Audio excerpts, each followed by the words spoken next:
Приехали. Мы приехали. В общем, очень долго ждали автобуса, он все никак не приходил, и мы, господи... Это так томительно. Да, это так томительно, потому что... Блин. Потому что мне даже не снять фотик с шеи. Короче, это так томительно. Не запалиться, вот сюда идти. Да, точно. Мы очень... Господи, это так волнительно, серьезно.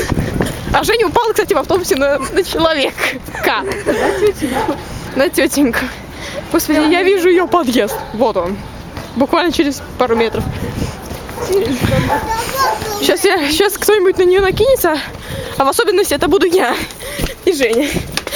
Короче, давай, кот.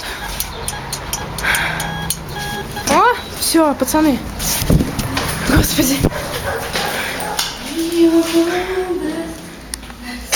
Фу. Так, я отпустила шарик. Слушай, лучше